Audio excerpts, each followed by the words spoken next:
Wengeneza ukuthi impela sibona lapha uSikweleti njengoba ke echaza ke into ke emcike cici yani pha emcimbini wempucuzeko Maskandi Festival. Bafowethu ayinitshele yona ke lenkulumo yakhe uSikweleti nani ngenizwele ngokumehlele pha emcimbini.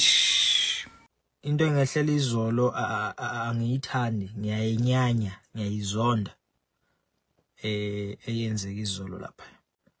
Uyadlala uMdumazi, ehla uMdumazi stage, I think wehle ngo-11 36 then bese kugibela uMenzi. Nakugibela uMenzi sekuyaqala sekuyaphithizela kuthi hayi uSikweleti ngiyasangena. Hawu uSikweleti ngiyasangena ngalithini manje? Ngoba fanele akangena emva kwaMenzi. Kwathi hayi sekuzoshaya ile golden hour. Hawu golden hour, yabani golden hour? Kwathi hayi ya Herod.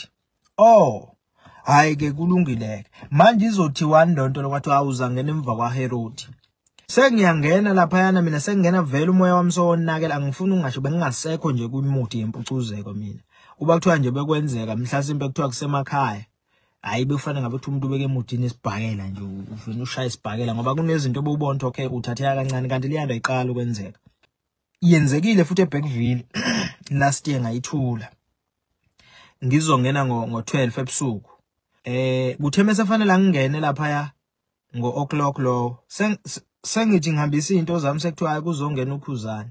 Kuzongena uKhuzani ngo-o'clock yebo. Ilokhu ngeagreement yethu beyikade ithini. Hayi ke wengeneza ukuthi impela kusho njalo kweSikweleti ke engento ke imphathi kabe kakhulu phana ke emcimbini wempucuzeko Maskandi Festival. Kanti ke bafowethu impela ubeseveza ukuthi cha impela ke lokhu ke hayi ukuthi ke kwenziwa abahleli bemcimbi kodwa ke kwenziwa phela ke ibona ke stage manager. Waphinde waveza ubacha impela yena uKhuzani ke akangene indawo kulolu daba ngoba ke impela ke usuke naye ke efakiwe futhi ke efakwa ngaso ke isikhathi sakhe kodwa ke abantu ke impela abangamboni ibona ke stage manager. Bafowethu usho njalo ke uSikweleti kodwa thina sembuzo sithi MTV sithi nje ake ngobonda idibane yona ivideo elandelayo.